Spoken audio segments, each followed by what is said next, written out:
All right, we are back with Golden State Hoop, our Valkyries and Warriors podcast. I'm Double G here with Brian, who I think he just blacked out his camera for a second, so I'm sure he will be back.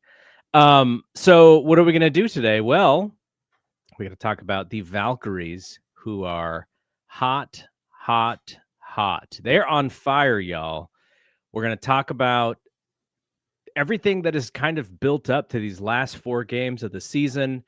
They have a magic number to make the playoffs. I know the Sparks are playing today or tonight, so a loss will be beneficial to the Valkyries. And we are about to kind of settle in with what could be the playoffs scenario here. What happened to you? I think I'm over electronics. You just Can you hear me? Your mic went out? I tried to be proactive and I restarted my computer last night before I went to bed, hoping I'd get here and it'd be fine because I didn't think I'd be running late, but I was running late, so that ended up working out. And then I turned on my computer and then it turned off pretty quickly and I was like, what the heck? And then so I joined the thing and literally right when you press start, it just turned off. So I'm not sure what's going on with it. I think Apple products have been doing me dirty except for this phone. Well, you know why? It's because that computer's like 20 years old. No, the one you gave me in 2015 is from 2015. That one has been toast for a while, and I've been meaning to take it into the Apple Store. That one had a weird I'm now in both streams with my laptop and my computer says it's at 100%. So I'm appalled. But I'm I can ready to see talk you. Valkyries You're fine. hoops. You're just not on mic. Yeah, no, this is my phone. Oh, okay. Yeah, your phone's fine. But my computer just turned back on, and it shows 100%. So I'm at a loss. I know, for words. but I don't know why it turned off. I backed out of the I backed your computer out of the picture. So maybe you need to rejoin with your computer if you want to be there. I don't know. But Maybe I'll do it later. Yeah, your phone isn't perfect, but it is fine. It's not breaking up or anything. That's good. So much for the good mic, man. That's what I love having. All right, so let's talk about okay, so I was kind of talking to folks about what's going to happen as we talk about the Valkyries. 4 games left. We kind of set the table. I mean, unless there's like an epic collapse, they look to be playoff bound. They are actually in the 6th slot as we speak. They beat the Liberty last night. We will also talk about the Warriors, and they're, you would think the NBA, nothing going on. There is actually a little bit going on, and I'll explain because I've been interested in this Jonathan Kuminga qualifying offer discussion and kind of what it means for the Warriors. And then I will end the show with a discussion about Steph Curry and kind of like his Bay Area legacy. I think there's an argument to be made that he might be the greatest Bay Area athlete of all time. So we'll have that conversation at the end here. So let's go to our Valkyries conversation with some Pod Holla.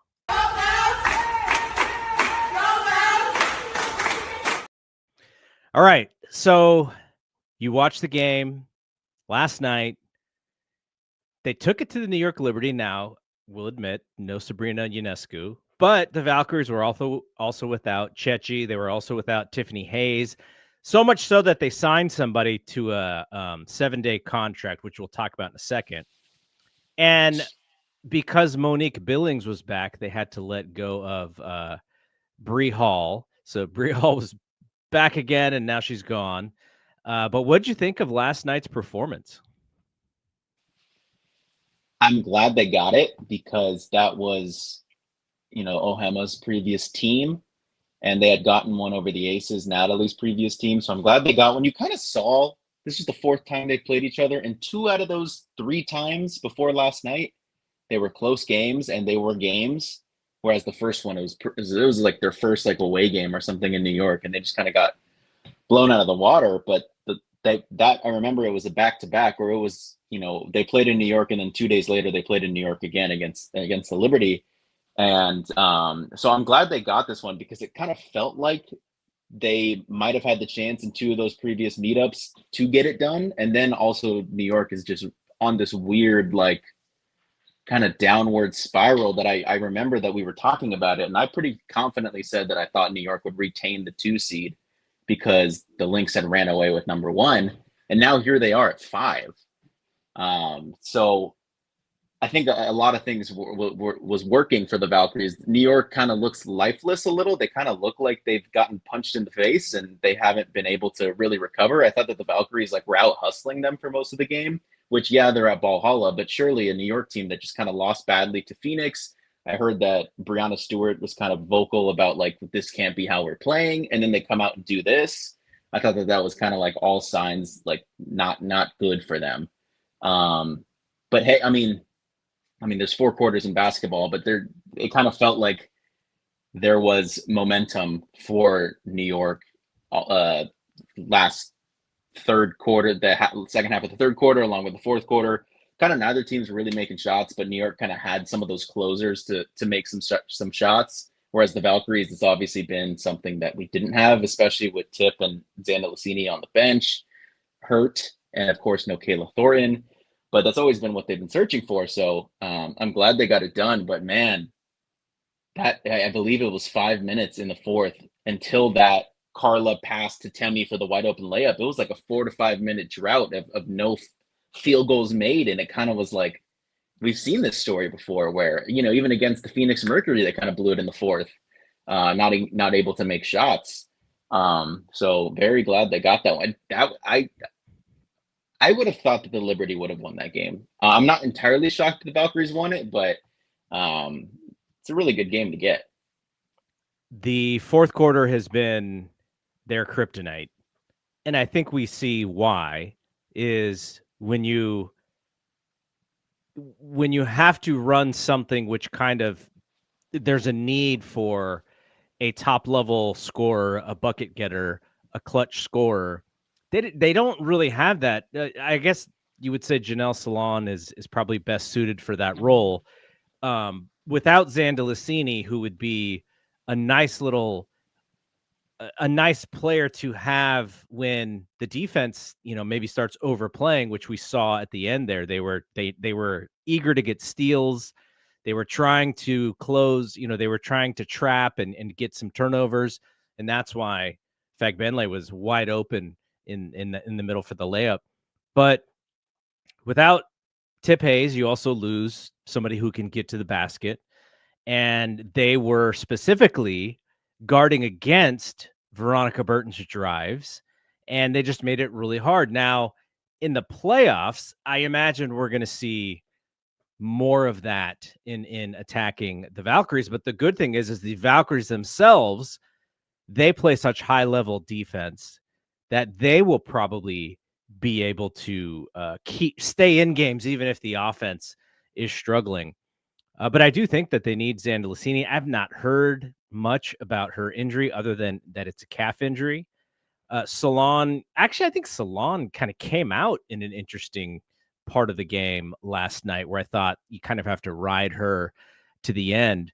But the flip side is the Liberty. They are so tall, they're so long, and they did not take advantage of that at all last night. They were getting out hustled for rebounds. They were getting boxed out. You seeing little guards flying all over the place and just secure rebounds and taking them away. I thought, and it's quite possible that Jonquel Jones has not really been healthy all season long, but I didn't think she looked good. Meesman is very nifty and crafty, especially in that mid-range. But on the flip side is when she's got to chase those little guards, you could tell she's not enjoying doing that.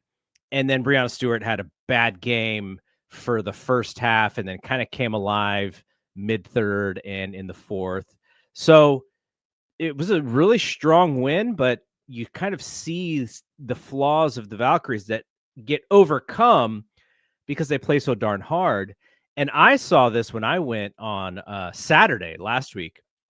the Mystics were terrible. They just didn't have any energy, no fight, and the Valkyries just took advantage of them. The Valkyries, they were 1 point away from getting to 100.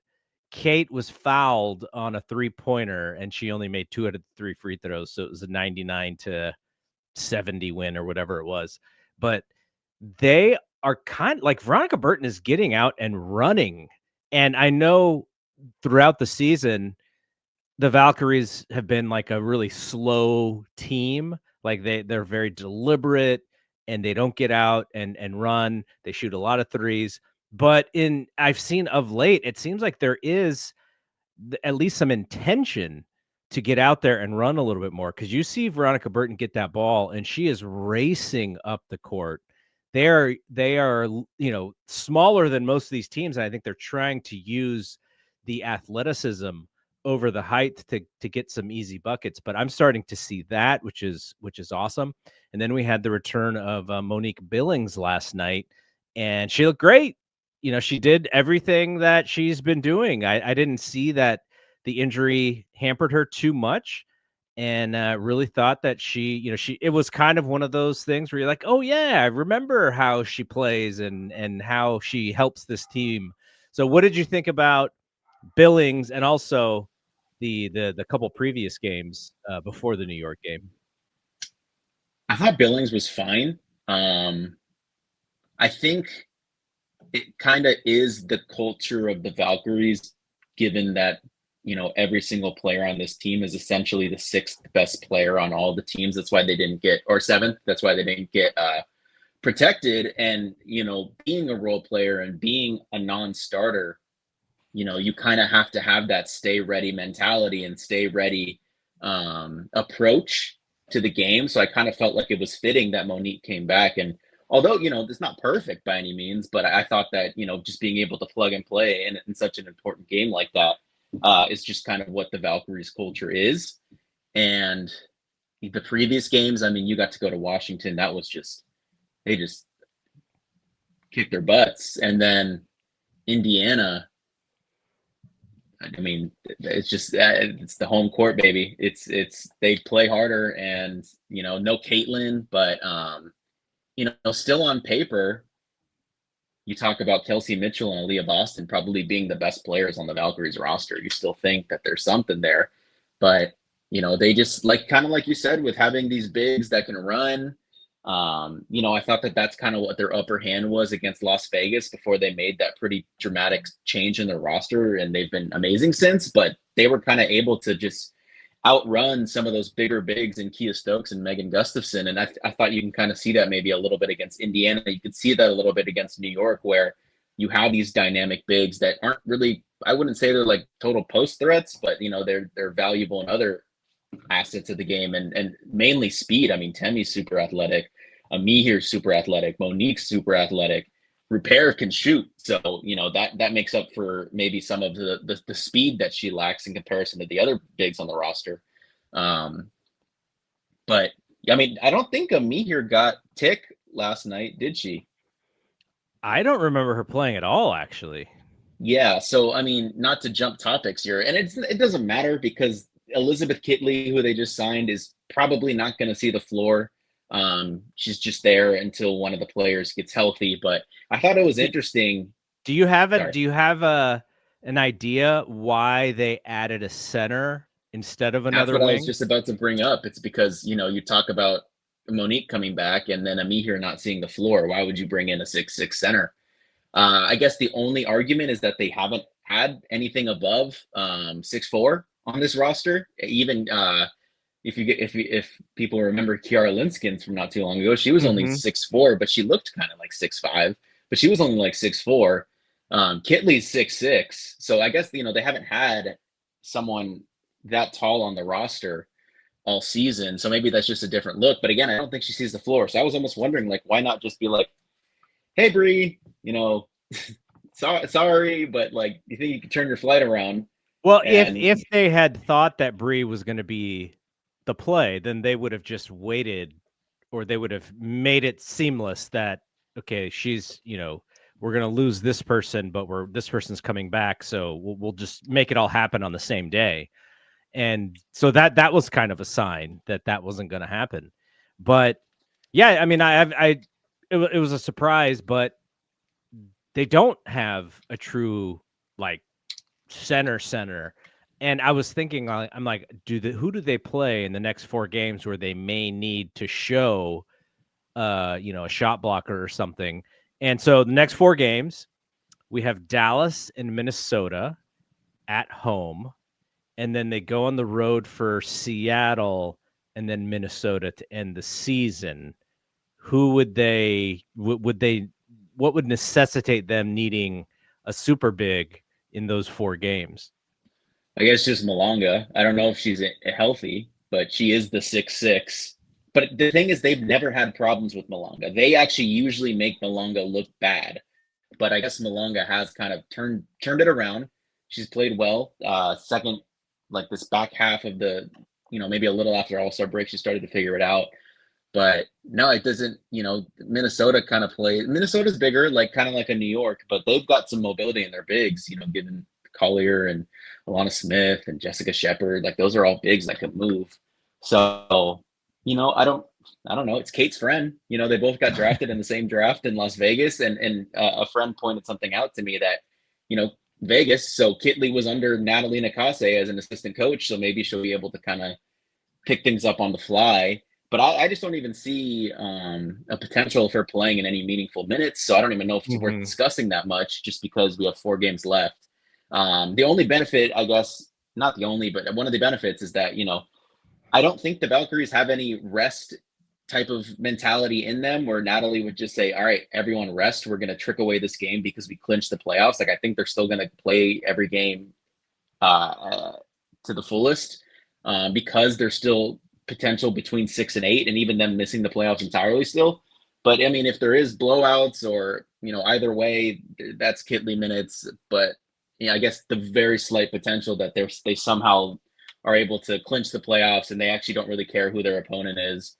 Maybe it's like, okay, Temi, you've played a lot.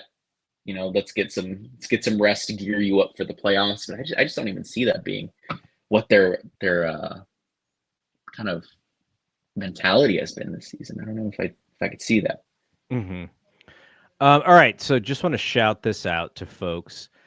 We have opened up the Discord in a soft launch kind of way, and if you are interested in discussing some Valkyries, if you're interested in discussing Warriors, we will also have channels for all of the sports that we cover and all of the teams that we cover. So 49ers, Giants, there are some Bay Area. If you are a Bay Area sports fanatic, like if you like the Bay FC team, if you like the Oakland Roots, the Oakland Soul, we have channels there, and you may be able to find some like-minded fans in the Discord.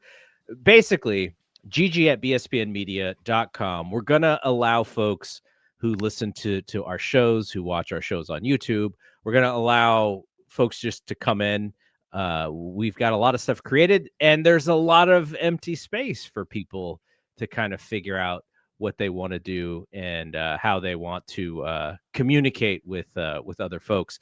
So I think we will have some conversation around the 49ers this weekend, because opening weekend in the NFL, and there will be lots of chats around just different sports. Giants are hot right now. They're pretending like they're in the playoffs when they're kind of probably not, but and then of course Valkyries and upcoming Warrior stuff. So soft launch the Discord.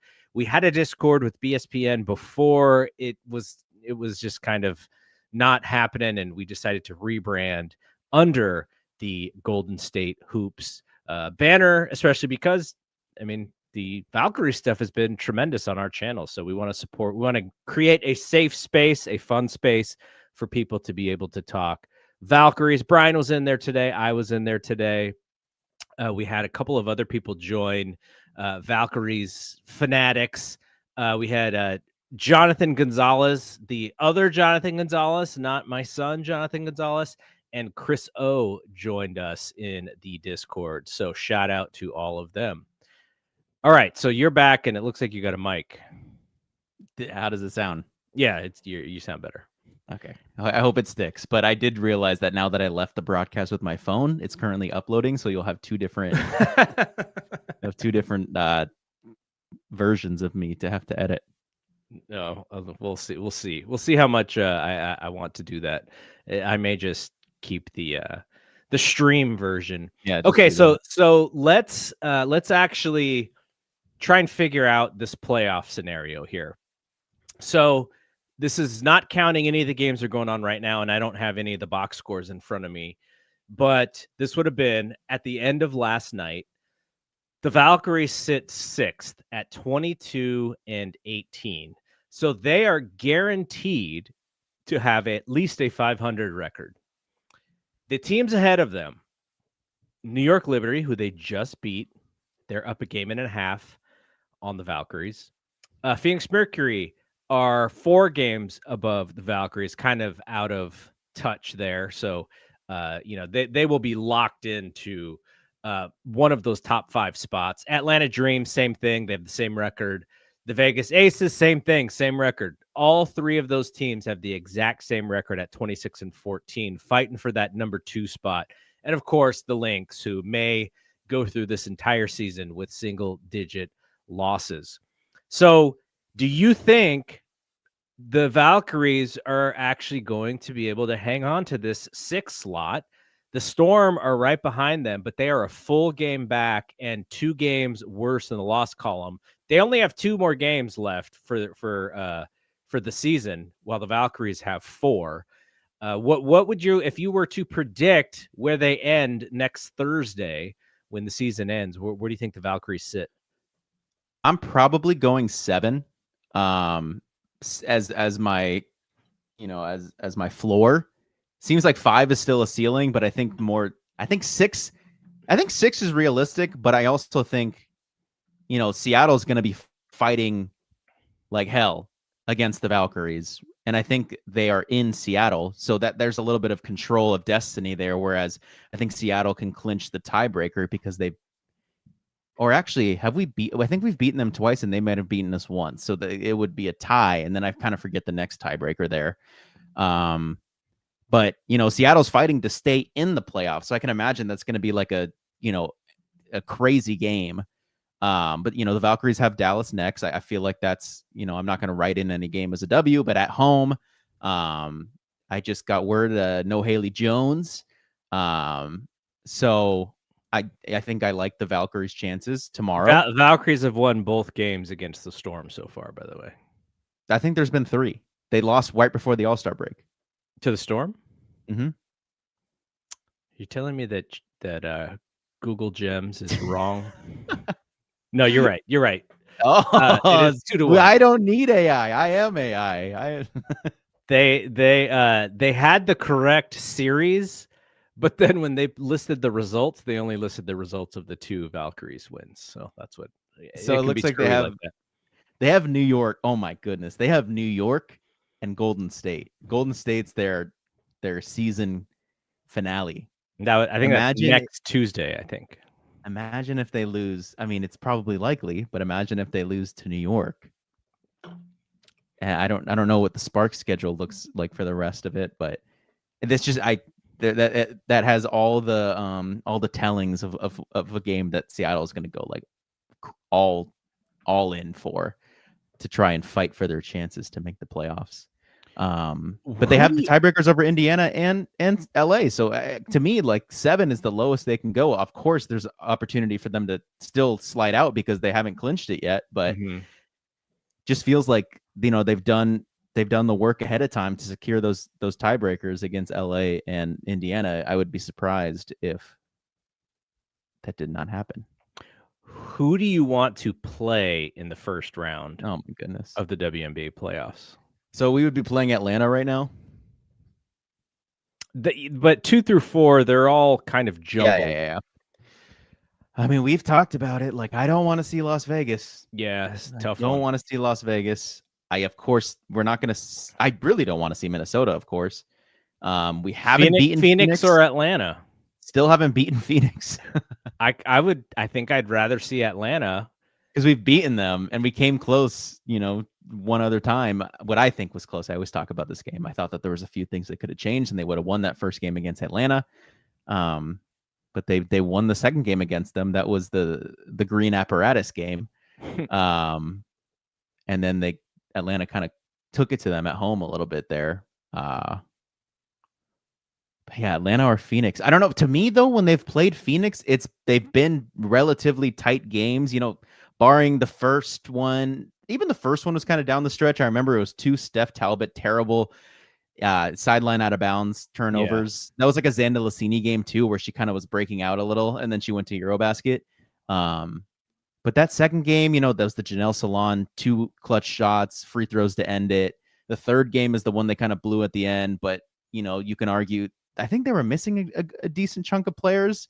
And then, of course, on this last one, where they were in Phoenix about a week ago or two, like Tiff gets hurt in the middle of the game, and it was just like it was not good. So that's the argument right there. It's would you rather see Phoenix or Atlanta? And I don't know if you say any of those two confidently, but to me, I don't think there's an obvious answer. Who can you get? Who do you think? Because so it's going to be 1-1-1. Yep, they're going to get one at home.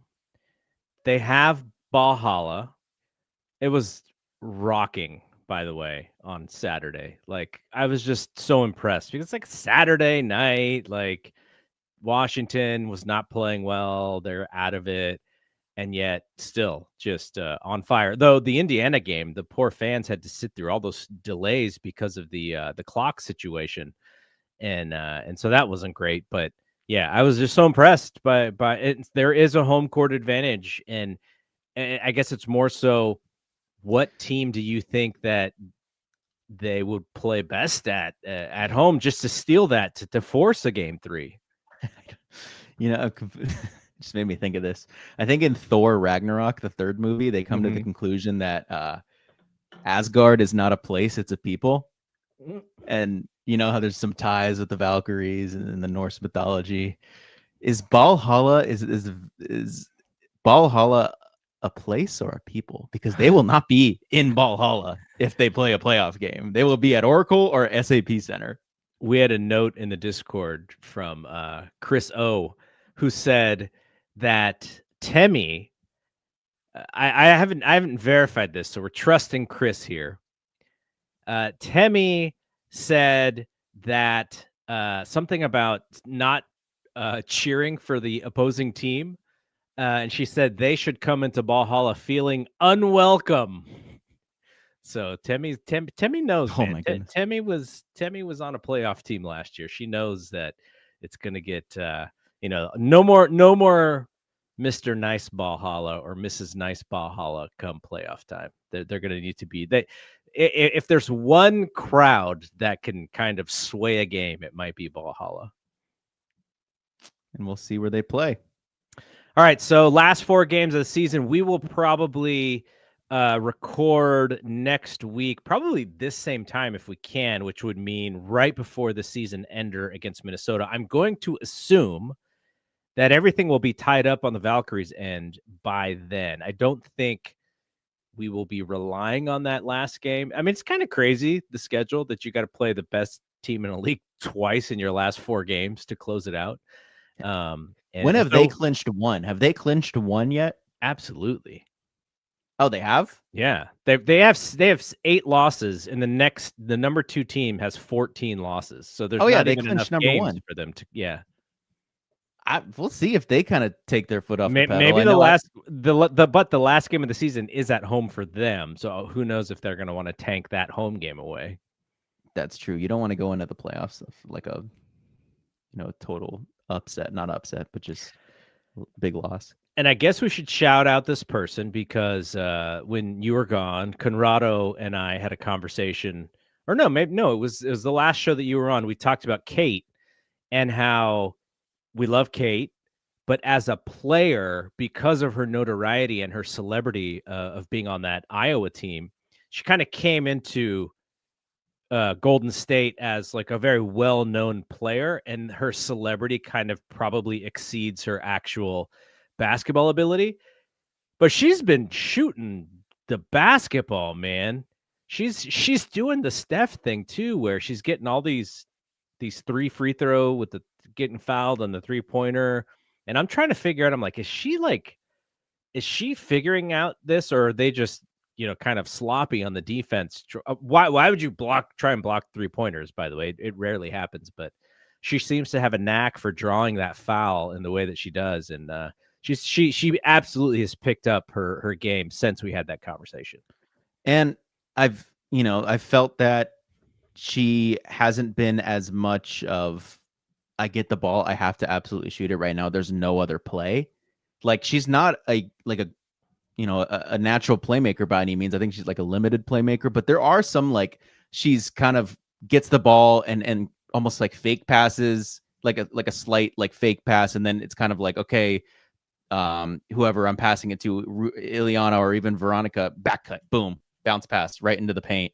There's been a few of those that, as long as it's just not, I haven't felt as much of, that game where I was like kind of okay with, but I think people didn't love that, like 4 for 17 or whatever the hell that was. Like it was a lot of like just huck and chuck, like, but, and to her credit, like there was kind of no one available. She kind of had to do a lot of that, but I felt like it's been maybe a little more controlled. And I felt like with those 3-pointers, those and ones, I think Carlo was getting a little like, what the hell, that's my move. And so she just completely like got one last night at the end of the game. That was honestly an offensive foul. I'm surprised that, I don't know if New York had a challenge or not, or they weren't more upset about that, because I think Carla completely kicked out her leg.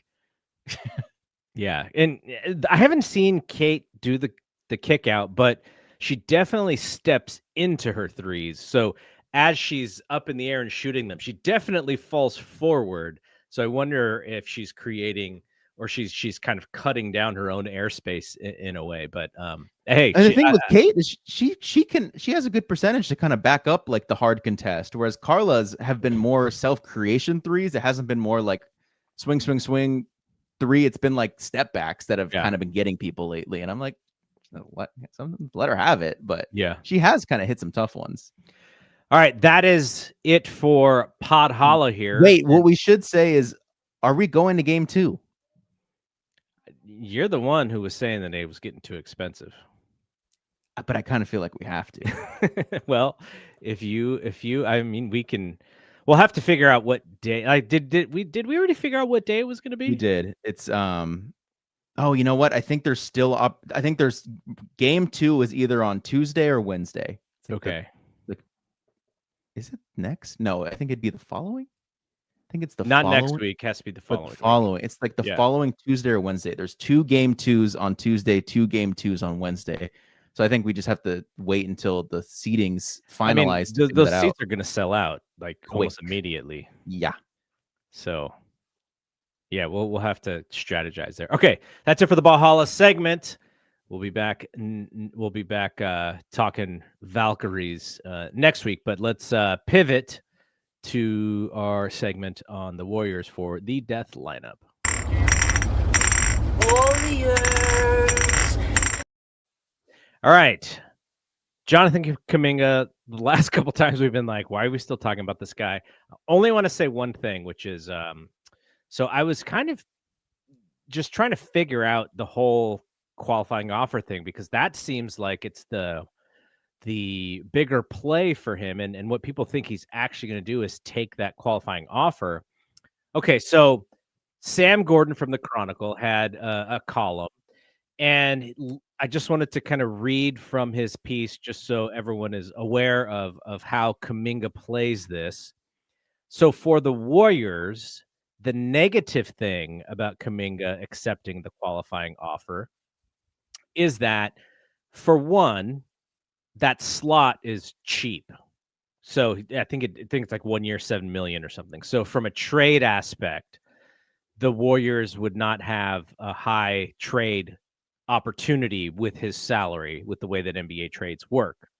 So Sam writes, extending Kuminga with a multi-year deal worth more than $20 million annually would give the Warriors optionality in trades if the partnership sputters this season. They would preserve the salary slot, and with it, the chance to aggregate his contract with other contracts in a deal. That is, unless he signs the qualifying offer. Signing the tender would grant Kuminga an implied no-trade clause in 2025-26 and veto power in a potential trade. Yes, the Warriors could trade him in theory should he part with his vetoing rights, but the receiving team would lose his bird rights that grant the option to re-sign Kuminga while exceeding the salary cap. Therefore, acceptance of the qualifying offer would compromise Kuminga's trade value this season while all but guaranteeing he signs elsewhere. So reading that, I much more understand the standoff because the Warriors are trying to play hardball by saying, we're going to offer you a 2-year deal. You're going to make a lot more money, but we want the option on that second year. We don't want you to be able to get out of that unless we want you to get out of that. And so that seems to be the thing that is holding him back from signing the deal with the Warriors. And I kind of wonder if it's going to be a who blinks first kind of thing right up into the deadline, because for the Warriors, it is so much better if he signs because his trade value will be so much higher than if he signs a qualifying offer. So that is where it stands. And I'm just assuming that we are going to see this standoff all the way until whenever that deadline is. I also read that he has vetoing power over any trade if he signs the qualifying offer. Right. That's what was in the Gordon piece, was the vetoing thing. So even and then let's say that he forgoes that veto, the team that trades for him automatically loses his bird rights, which would not be great for them. So he would basically be seemingly untradeable this year. They would have him for the year, then he would be a free agent, and you lose him, and he's gone. That is the scenario that it seems that he is using as his leverage for the Warriors to do whatever that they're going to do. So is there any compromise? Because he's like, I want player option. Warriors say, no, we're doing team option. Could the compromise be no option? Or is a no option worse than team option? I'd assume team option's the worst for him. So like just an overall 2-year deal? 2 years. I mean, yeah, and then the handshake thing of like, look, dude, after either this year or next year, we're going to try very hard to work with you and get you somewhere where you want to be. Yeah, but he's probably not like down for any type of handshake with the Warriors. He probably feels like so burned. Like, I think I read like he didn't want to be a pawn in, a situation where he already feels like the scapegoat or something, I read something along those lines, and I'm like, I get it. But if you think about it, the reason why the Warriors want that trade option or that team option is because that also gives the other team who they may trade him to that some team security. So they would own the team option. Yeah, of course. I think every team would want value higher. Every team would want team option over player option. Players would always want player option over team option. Yeah, because he's going to opt out no matter what. No, that hurt. Then he would opt in. Yeah, if he gets hurt, he'd opt in. I think there are like situations. I tried to read a couple articles because I wasn't sure how in depth we were going about this, but I think there's like the obvious Nerlens Noel example where he kind of did the bet on himself thing and then turned down $70 million offer, gets hurt, and then signs like for $2 million or a veteran minimum for OKC the next year. Like that's probably something he goes to bed every night thinking about. The rest of his career, Nerlens Noel, I think he made 25 million over the rest of his career. But yeah, so that is a loss of almost 50 million, 45 million. So I think there's a Ben Gordon, Greg Monroe flip side of the argument where they are able to do what Kuminga wants to do. Make the money. So basically, my opinion is this thing's not gonna. There's not gonna be an answer anytime soon. We're going to the deadline, people. All right. Can the Warriors do a? Is there a JK0 LLC that the Warriors can funnel money into? Steve Ballmer-esque kind of move here. That's relevant basketball news. Why wouldn't we talk about that? I just don't understand it, which is the big thing. I saw Steve Ballmer's. He was saying that it was an actual company that they invested in that went bankrupt, or something like that.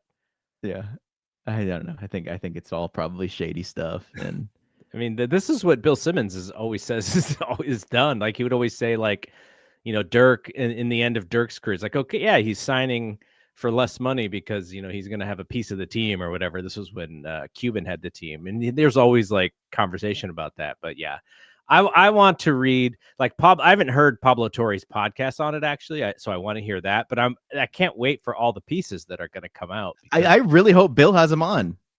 Pablo Torre, second time in 2 months or something. Yeah, he should. He definitely should. It completely fits with like, Bill being a season ticket holder for the Clippers if he still is. And, this story in hoop, like it would be a great conversation. I really hope they do it. All right. Did you see Draymond training with Jimmy Butler? I saw him airballing. Did you see that one? No, I think he did. He did like open runs, pro runs with like Moses Moody, I think Jalen Johnson, DeAndre Jordan, DeMar DeRozan. And there's a clip where he's posting up Moses and he takes some fadeaway shot and he calls foul. And Moses is like, what the hell? Like, Moses is like, that's not your game. Like he's trash talking. Like, that's not your game. And then the foul stands because, of course, when you're playing pickup, like you just got to respect the call most of the time. Yeah. And then the people are egging it on. They're like, back to Draymond, back to Draymond to post up Moses. Draymond does one of those terrible looking fadeaways, airball. in this, I guess it was a video or something. He said they're winning the championship. He called it. I looked at the odds. They're probably not looking. They're probably what, top 10? Okay, so what would you guess? I would guess 7 to 10. Okay, yes, they are in that mix.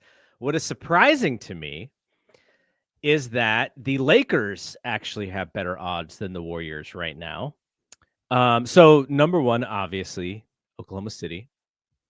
Number two is Cleveland. Cleveland and actually the Knicks. They're around tied because we're just using like an accumulation of all the different odds. So I get that there needs to be an East team, but I would almost feel better about like Denver, number 2. Denver's 4.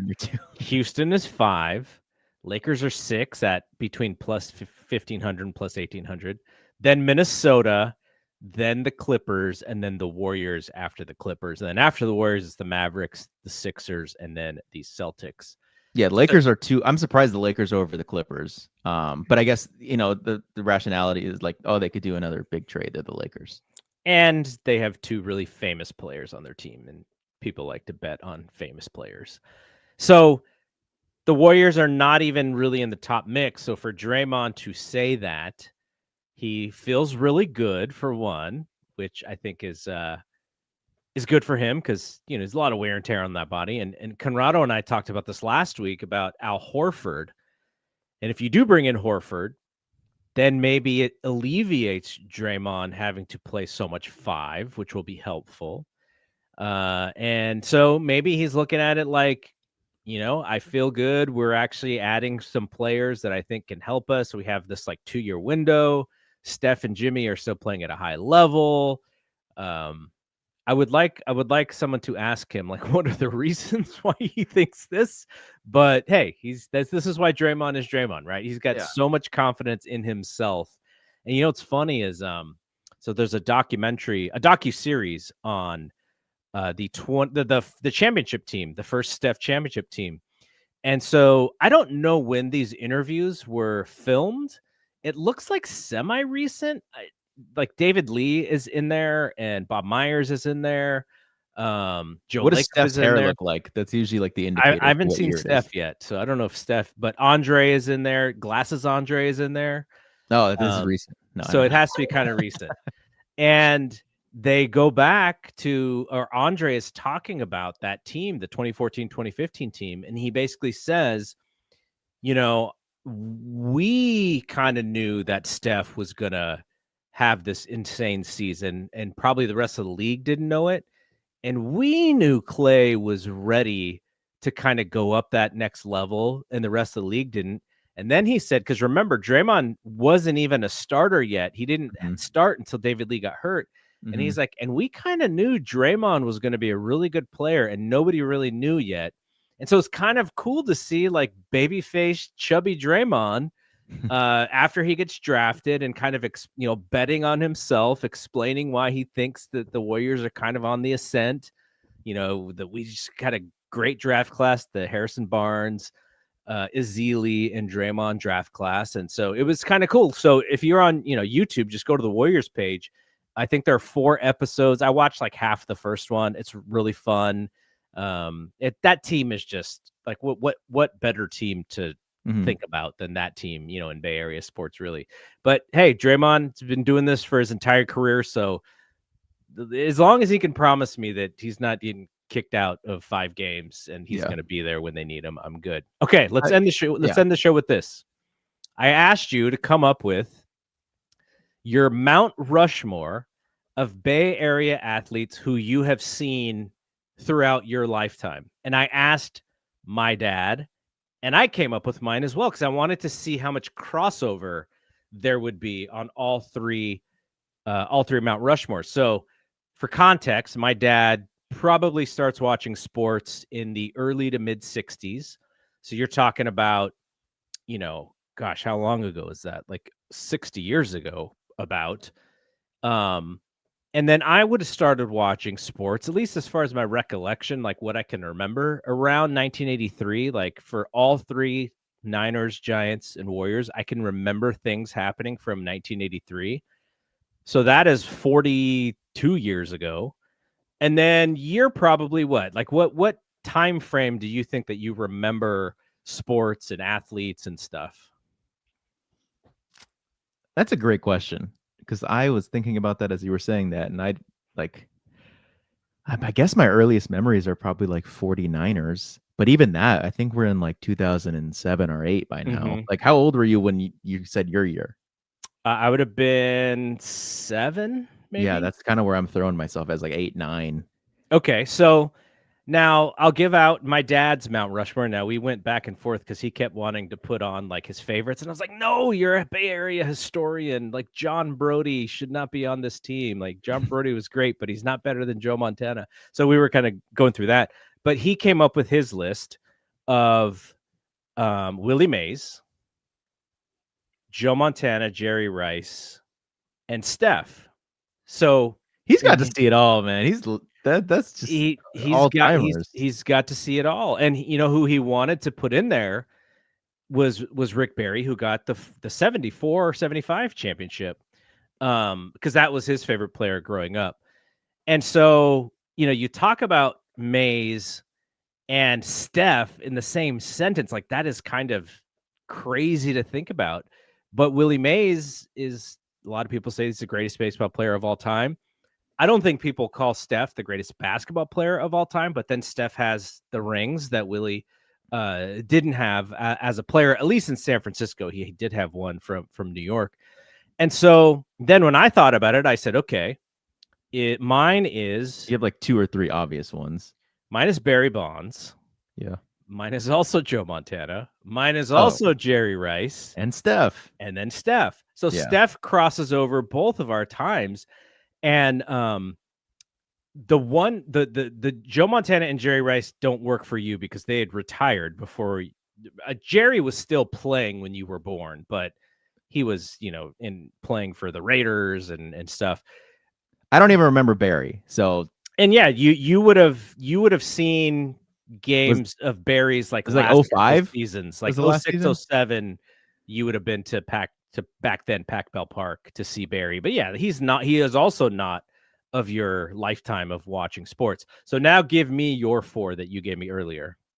I think my 4th spot is still like in discussion, because I'll start saying it. So it's Steph. If I had to rank them even, I'd probably go Steph, Buster, Draymond, and KD. And so that KD spot for me is the one that could be changed, but it's just like, damn, he was just, the first or second most important player for 2 championships. And so I was thinking, well, the thing that there's no Niners on your list, which I mean, I wouldn't even be sure who to put. So if you're I was, yeah, I had some names, but my rationale is in my lifetime, I have seen 3 San Francisco Giants World Series, 4 Golden State Warriors Finals wins, and 3 losses at the Super Bowl for San Francisco 49ers. So to be fair, I'm only picking winners. But if I had to, I was tossing between Frank Gore, Vernon Davis, and then I was like, I'm not picking Joe Staley. Like, you know, I mean, I'm not picking an offensive. Fred Warner is kind Fred of the Warner's current one in guy. there too. Fred Kittle Warner is the current guy, but you're right. You're going to lean on Warriors and Giants because those were the teams that won the titles. Willis, whereas I was growing up, the Niners won all the titles, and then the Giants and the Warriors weren't until now. So I had to kind of cross-pollinate with my eras to get what I got. I think for me too, but I was also thinking Lincecum and Bumgarner. But I think when I was kind of like have way more baseball memories, I think Lincecum was kind of not as dominant. Well, your brother would pick Lincecum for sure. Yeah, he would. But that's completely biased. I don't know if that's factual. You know, he had. I mean, 2 Cy Youngs. He was, and he had 3 rings, though. You know, he was really only dominant for one. He was the biggest part of the one, and then he helped out in the second. But yeah, by the third, I don't even think he was on the playoff roster. So no, but it was a really interesting thought process because what I was, and this is like, you know, you have a hypothesis, and I was like, I wonder, is Steph Curry the greatest Bay Area sports athlete? But I don't think the crossover can completely confirm that, because had I been alive, like I think what's like if you know, do like the 4 greatest, like you'd probably go. Well, I mean, it's probably what your grandpa's list was. It's Willie, Jerry, Joe, and Steph. That's probably overall, if we were to like really do some polling, I would imagine that's what it is. Barry would be on the next 4 for sure. But I don't think you would put Barry over Willie necessarily, because I mean, even over like Jerry or Joe, or those guys had 4 Super Bowl championships, and Barry didn't have any titles. But no, it was just a fun thing, because what I wanted to figure out is, where does Steph rank in the pantheon? And I think he's right there with the most important Bay Area athletes ever. And that tells you a lot about his career and what he really means, and why. I mean, this dude is royalty out here, because of that. I forgot to even change it to the Warriors background. I also think it's cool that most of those guys, if not all, are homegrown. I know Willie started in Brooklyn, but you can't do anything about that when they moved to San Francisco. Steph drafted. Was Jerry and Joe drafted too, or were they early? Jerry and Joe were drafted by the 49ers, yeah. Like, if you talk about like LA sports, I wonder how many of those are homegrown, and not to, or New York, but I just think that's cool about the Bays.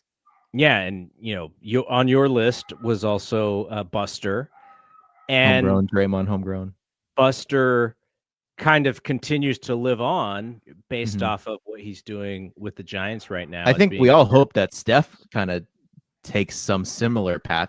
Steph's such a business person that I don't think he'll ever take the Buster role for the Warriors, but you just hope he's always like around.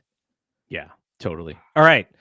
So I think we're going to try and come back middle of next week as the Valkyries wrap up their regular season, and we can kind of figure out what we want to do around the playoffs, because this has been a great season. It's been so much fun. I almost feel sad a little bit that we're getting to the end of it, because I know 44 games is a lot. We've seen 40. We've watched every single one of them, and it just feels like it kind of went so fast. But I think, if you think about it, they might be playing their best basketball of the season.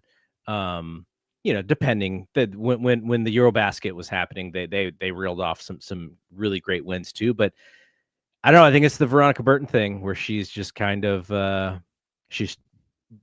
you could tell there's a confidence with her in running this ball club. She's like, this is my team and we're going. So it'll be. Yeah.